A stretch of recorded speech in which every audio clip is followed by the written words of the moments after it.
Ma sündisin Nõukogude Liidus, ajaloo esimeses õnnelike inimeste riigis, mida juhtisid suured Vene onud. Selles riigis oli ainult üks rahvus, töölised, ja lausa kohustuslik oli olla kõigil õnnelik. Kui ma sain 8-aastaseks, siis sai õnnelike tööinimeste riik otsa. Ma vastasin korraga ennast hoopis teisest riigist, väiksest Eesti Vabariigist, mida juhtisid väikesed Eesti onud. Nüüd tuli hakata päriselt tööd tegema, et raha teenida ja uut riiki üles ehitada. See riik kuulus nüüd ainult eestlastele. Venelaste jaoks ei olnud siin enam kohta. I am dead. I am dead. I am dead. I am dead. I am dead. I am dead. I am dead. Когда пишешь о других людях, то невольно сам как бы замолкаешь, стараешься себя преуменьшить, чтобы услышать, каков твой персонаж, разобраться в нем, чтобы его показать лучше, нужно самому стать как можно меньше, уйти в тень. И таким образом я понял, что, в общем-то, этот принцип, это же принцип жизни. Если ты хочешь понять другого человека, то ты как бы замолкаешь в себе и проникаешься этим человеком. Вот, ты его пытаешься понять. Естественно, это изменяет тебя, если ты вдруг впускаешь его в себя и понимаешь его боль или его радость, ты разделяешь это с ним, и это тебя тоже наполняет и меняет. Каждый персонаж, которого я выписываю, я стараюсь его отдельно продумать, отдельно от общества, заглянуть в него внутрь поглубже, потому что считаю каждого человека тайной. Опять же, взглядываясь в себя и понимая, что я целиком тайна, я, в общем-то, не вижу места в этой тайне для национальности. Я не могу сказать, что я представляю, скажем, эстонскую литературу или русскую литературу. Я представляю себя, и то, как я пишу, это нечто индивидуальное письмо, отдельное течение. Вот я хотел эту стену показать, вот она тут начинается, это интересное такое явление, мне она нравится. Очень красиво так, вырастает из земли. А это тоже стена тоже как метафор, понимаешь? Ну, уже неизбежно, если мы видим стену, она становится и метафорой тоже. Да, ну вот я хожу вдоль этой стены, смотрю, как она то разрушится, то снова появится. Мне интересно. Между людей, да? И между людьми она тоже появляется. Nüüd on ta nagu siuke hästi ilusaks tehtud ja ei näe üldse välja nagu Lasnamägi. Tegelikult hästi vähesed kohad näevadki välja nagu Lasnamägi selles mõttes. See siin näeb ikka suht Lasnamägi välja. No ei, see oli ikka hullem. Oota, kus sina alles kasvasid? Kohtla-Järvel. No, ta on samasugune prole nagu mina. Täpselt samasugune. Jah, täpselt samasugune. Et kui ma läksin Eesti kooli, ma tundsin esiteks, et venelaseks olemine on midagi hästi halba, ma ei taha venelane olla. Ja siis ma üritasin kuidagi nagu alla suruda ka seda mingisugust, näiteks ma ei tahtnud, et ma koolikaaslased teaks, et ma oskan vene keelt rääkida. Et see oli siuke nagu aeg, kus ma tahtsin, et ma ei taha, et must oleks kübetki seda mingisugust venelast, et ma olen eestlane. Ma tundsin, et venelaseks olemine on midagi halba ja samas mu ema vaata, kus mind veaks, et see kõik oli selline nagu hästi aktiivne eestlase ülesehitamine minust ja sellise venelaseks olemise allasurumine, millega sellega ma hakkasingi tegelema tegelikult keskkoolis. Ma mõtlesin, et mis kuradi Svea ma olen, tegelikult on Sveta, ma ei tunne ennast Sveana. Sveta on palju ilusim, tugevam nimi ka. Ja, et selles mõttes on mul nagu chill, et ma ei ole enam venelane. Et 16-aastaselt ma tahtsin oma nime muuta, on ju, Andreist Andreseks, on ju. Ja siis oli veel Nõukogude Liidu pass, kus oli rahvus sisse kirjutada, et sinna ma tahtsin kirjutada nagu omale eestlane, on ju. Aga seda mul ei lastud teha arusaadavatel põhjustel Nõukogude Liidus, on ju, et tegelikult nad võib-olla olid huvitatud, et vähem eestlasi oleks. Aga tänaseks päevaks on küll tegelikult niimoodi välja kujunenud, et mul on tegelikult õudselt hea meel, et ma ei ole eestlane. Et ma ei pea kogu seda rivitrilli nagu järgi tegema nagu. Tegelikult see nagu vabastab päris kõvasti. Venelase identiteet ei ole see, kuhu sa ilgelt mahtuma pead. Sul jääb nagu igast äärest nagu hästi palju üle, Sa ei jõua ühest äärest läbi käia, on ju. Eestlase identiteet on see, kus sa teed niimoodi põk. vastu 4 seina, hommikust õhtuni, et nagu mõnusam on sealt välja astuda. Kõik teavad, et ma olen venelane, since Facebook tuli, on ju. Siis hakkasin oma nimedega sinna panema, kuni sinna maani ma olin Jack. Et noh, igal Eestis oli ka nagu rahulikum olla, kui ma olen Jack, on ju.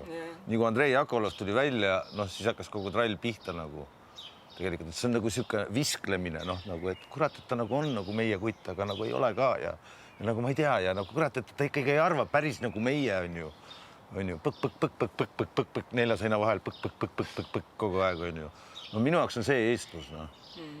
Ma nagu ma vabastan ennast sellest nagu väiksuse kohustusest ja nagu, noh, sellistel puhkudel olen parem meelega venelane, jah. See on esimene liin. Paneelikas esimene liin. Ma kogu aeg kuulan need jutte, et nüüd nagu Eesti noored siin ohtralt ostavad kinnisvara, aga ma arvan, et see kõik toimib kuskil veel seal tagapool. Et siin ikkagi, no, ma kuulan ainult vene jutte, vene keeles. Aga no, mulle see sobib nii hästi, et ma saan nii rahulikult olla, vaata, keegi nagu väga ei sega mind. Eesti kogukonnas, noh, noorte seas isegi popim kui venelaste seas või? Kindlasti. Ja kordades. Siin on nagu kohe arusaadavat rahvusest siin samas rannas, et noh, et eestlane päris nagu ei tule niimoodi. Noh, lähme. Tere tulemast Stroomi randa.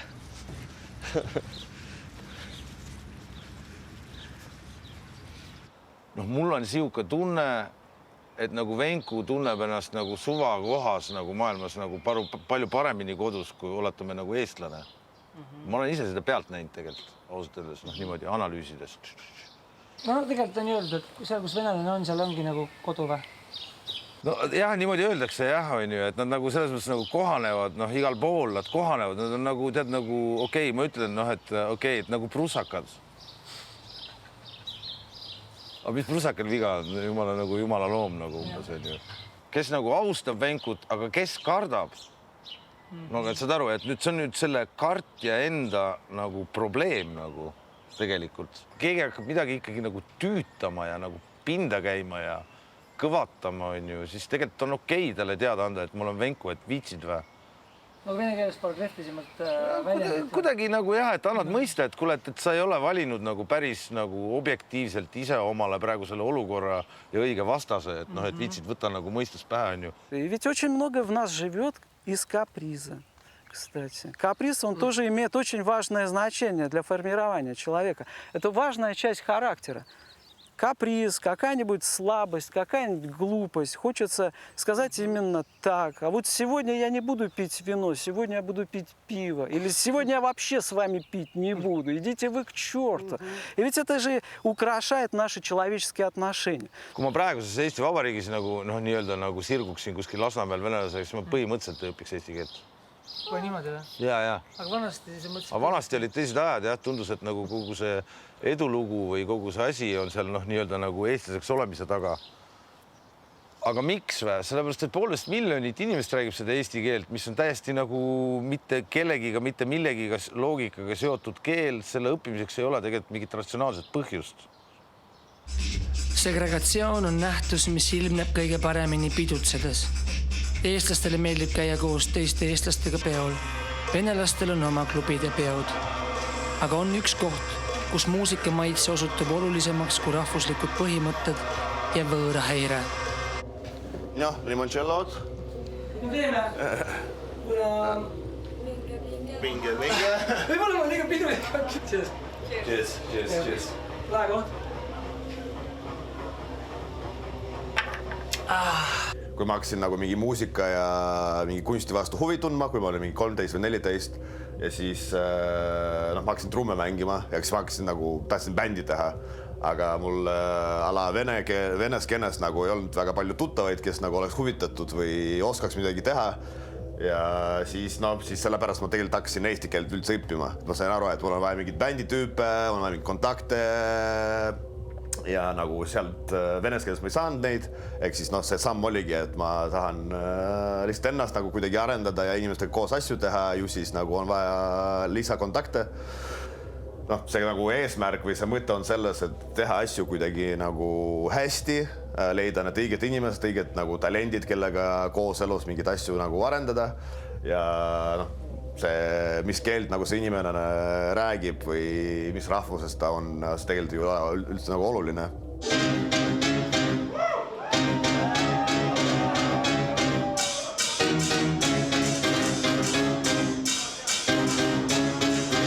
Kodustatud eestlased, ehk siis need eestlased siin elavad mingi väga oma mullises. Ja nüüd need nii-öelda need, mida arvavad eestlased, et venelased elavad oma mullises. Noh, tema mull avaneb ikkagi nagu vaata igale poole, noh, Hiinani välja on ju. Aga nagu eestlus on ikkagi, ma räägin, et on väga põk kitsas nagu, see on see mull. Et siis on hästi veider nagu kuidagi nagu mingi teise suurrahvuse kohta nagu öelda näiteks, et et nad on siin mingis omas mullis. Nad ei ole omas mullis, nad on mingis täitsa suures, mingis teises mullis. Mis on ka muidugi mull, on ju. Aga see mull on väga palju suurem.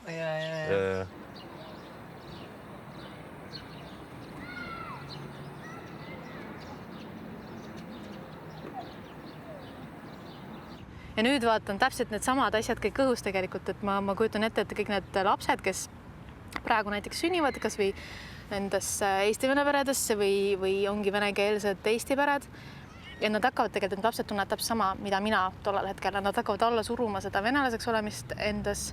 Nad ei saa aru, miks nad seda teevad. Vot see on see kurb osa, et saaks nad aru, et miks see on, aga sa oled väike, sa ei saa aru, mis on mingi Nõukogude Liit, sa ei saa aru, mis on Vene imperialism, on ju. Sa lihtsalt saad aru, et venelaseks olemine on halb. Ära ole venelane, et see on ainus, nagu, mida sa kuidagi tunnetad ära. Et ma olen täiesti kindel, et need lapsed, kes tänavu nagu või on juba sündinud, et kes kasvavad juba, aga nad on väiksed, et nad mingil määral hakkavad tundma sama tunded, mis mina tollal. Ja vaata, sinna ei olegi nagu mingis mõttes midagi parata, senikaua kuni Venemaal on, nagu ongi psühhopaadid selles mõttes võimul. Ja mis on üks asi, Eestis, mida panen tähele, skened on hästi kinnised, tead, millest ma räägin või? Skened pannakse lukku, no. Kogune mingi punt inimesi tunnevad ennast hästi ja pannud lukku sinna kedagi vaata juurde ei võeta ja kellega sa tuled? Ära tule kellegi võõraga. Kuidas selle öelda, seltskonna laiendamine või siuke asi on nagu eestlasele nagu kuskil tuleb piir ette. Noh, istume siin mõnus väikses seltskonnas. Lukus, siukesed mullid nagu, vaata, skened nagu. Oli aeg näiteks, millal see oli nagu veel varem, kui meil tekkisid need kohad, kus hakkasid hängima nagu rapparid ja nagu ei olnud vahet, kas sa üldse tunned need inimesi või mitte. Sa said aru nagu nende riietumistiilist, et okei, ja ma tahan siin olla ja nagu vahet ei ole, mis keeles sa räägib. Aga noh, täpselt samamoodi, ma arvan, nagu esimesed minu kokkusaamised eestlastega oli puhtalt läbi kivi saamine, vaata. Me tegime koos kivi ja selle tõttu, aga see oli nii veider kõik, et sa saad aru, sa vaatad, nad on nagu Nad on täpselt samasugused. Me olime veidrikud tol ajal. Me olime nagu, riiutasime veits veider, kui niimoodi nagu mõelda, mis oli nagu too aeg nagu pop, vaata. Me olime ikka siuksed outsiderid, vaata või nii. Ja siis ma nägin täiesti, me ei saa keelest aru nagu, me ei saa üksteise jutust aru, aga me näeme välja täpselt samamoodi. Meid huvitavad täpselt samad asjad, vaata. Et me oleme täpselt samad inimesed tegelikult. Ja kuidagi moodi nagu läbi kivi, vaata, me hakkasime. Kivikultuur. Kivikultuur, jah. No ja siis üks asi, mis minuga on olnud nagu läbi kogu oma 50 aasta on see, et ma tegelikult nagu põhimõtteliselt pean kogu aeg oma nagu emotsioone või nagu oma nagu siukest nagu temperamenti nagu nii-öelda nagu taltsutama. Selle jaoks, et teised ennast ebamugavalt ei tunneks. Et nemad ei tunneks ennast, et keegi nende ruumi sisse tuli, et ma nagu liiga venelane ei oleks. Ma võin öelda ka, et mul on nagu pigem nagu Eesti pere poole pealt on olnud vähem armastust alati definitely kui Vene poole pealt. Lapsena. Päriselt aga vähem armastust, aga aga Eesti poole pealt on olnud rohkem vabadust. No, et Saaremaal, kui ma läksin vanaemale külla, siis ma läksin hommikul põmm uksest välja, keegi ei tundnud huviga üldse, kus ma nagu olen või midagi. Tulid õhtul tagasi, see tähendab seda, et vanaemal oli täiesti suva. Mingit erilist armastust seal ei olnud, uks käis lahti, vanaema keerab ringi, ütleb, tuled sisse nagu Vene valitsus, on ju. Ma ise mõtlesin, mäletan ka siis, et mis asja, ma ei saanud arugi, nagu mis asi, Vene valitsus, mida on ju. Et noh, meil oli see peres ka see vastasseis, et noh, see Eesti pool kuulas Ameerika häält öösel ja teisel pool oli okupandist nagu lennuväe ohvitser, on ju. Noh, et see on kogu aeg olnud, aga nüüd seal Vene poole peal oli niimoodi, et sa tundsid hommikust õhtuni kogu aeg mingit hoolivust ja armastust ja kõik, on ju. Aga at the end see oli natuke ahistav, et sa tundsid vähem vabadust.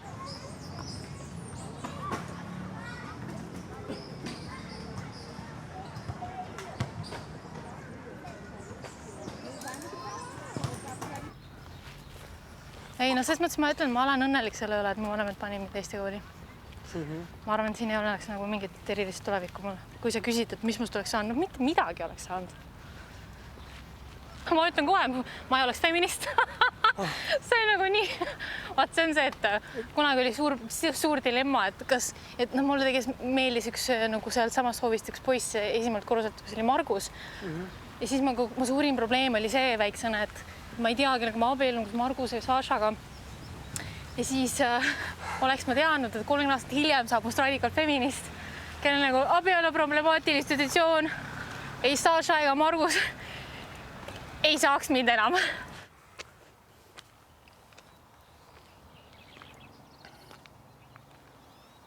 Кстати, это новый мост. А просто гордиться национальностью, я думаю, это все-таки глупо. Ты можешь родиться кем угодно. Вспомни Ларса фон Триера. Он тоже очень гордился тем, что он немец. Он считал, что его отец немец, а потом выяснилось, что он еврей. Но он отличный режиссер, я его очень люблю. Национальность так же глупо, как форма носа или имя. Ты имя всегда можешь поменять. И это... А нос тоже можешь? И нос, ну, теперь точно. А этого моста не было, я его не помню. Его совсем недавно сделали, а? Смотри-ка. Mul on nii raske leida oma mälupildis mingit olukorda, kus nagu eestlased oleks ehitanud silda venelaste poole. Tegelikult. Päriselt. Nagu mul on nii raske seda välja imeda kuskilt näpust nagu päriselt.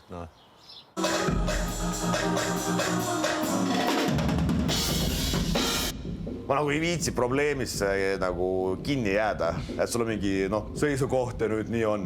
Et lõpuks on ju see tõde väga nagu basic tasemel on see, et nagu üks samm peab olema sealt poolt tehtud ja üks samm peab olema nagu teiselt poolt tehtud ja siis me kuidagi saame nagu lähemale üksteisele.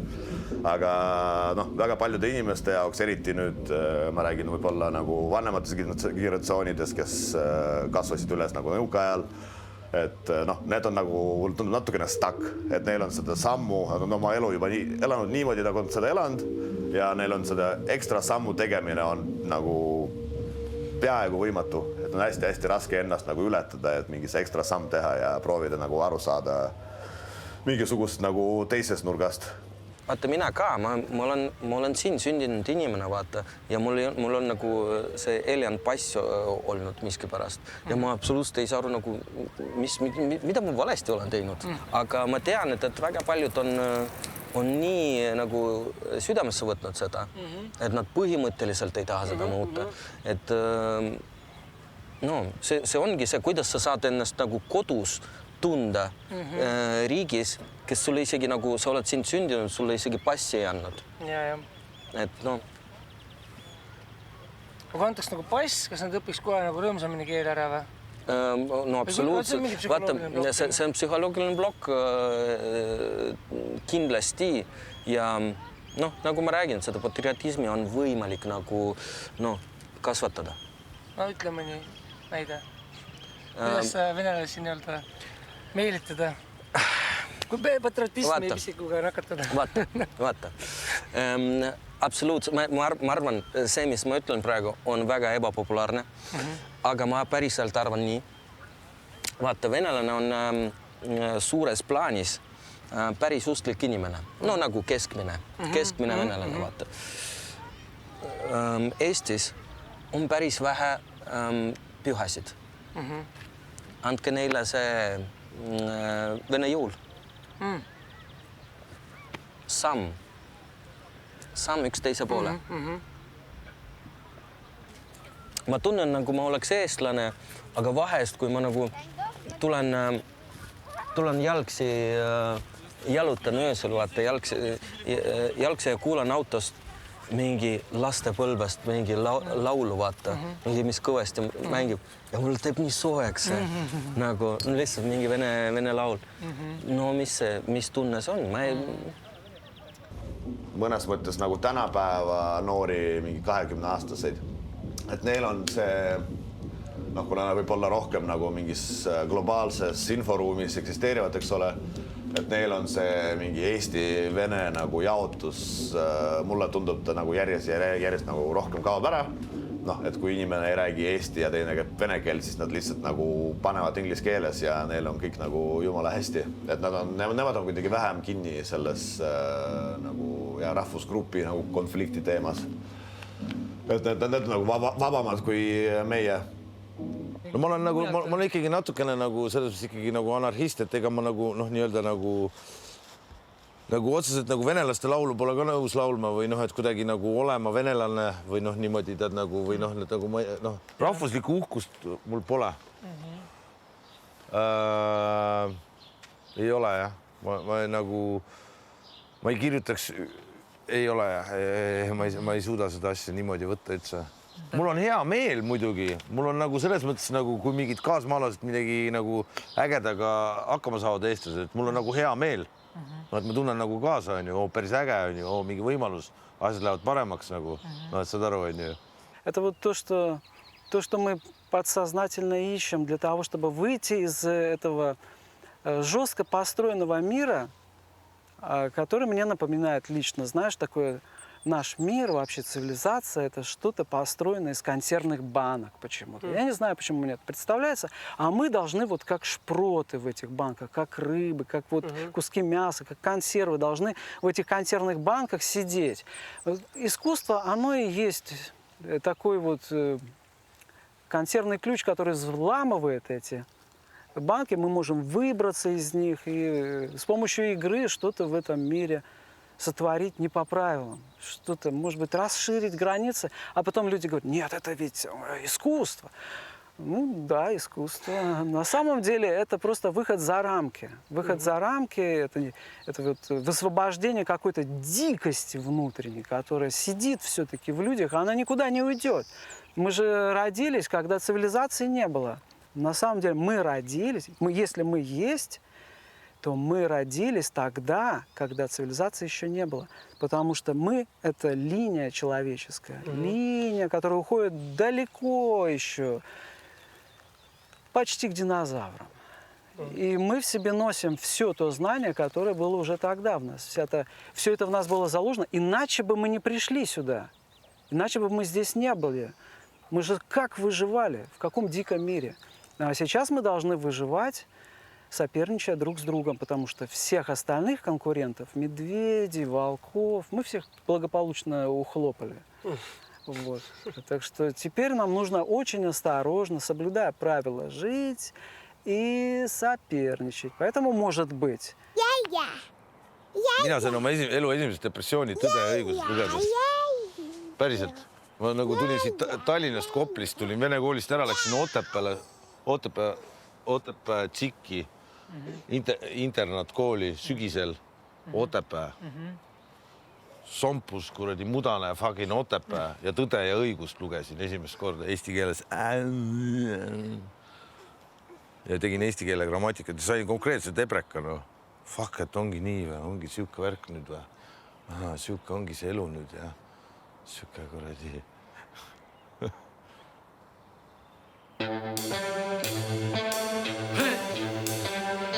What's up? Okay, let's go. Saara Sarama.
На самом деле стены нет.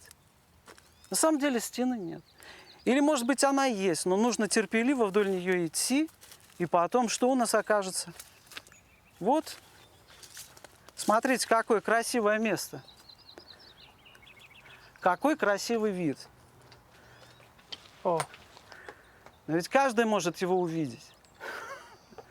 Он ни для кого не закрыт.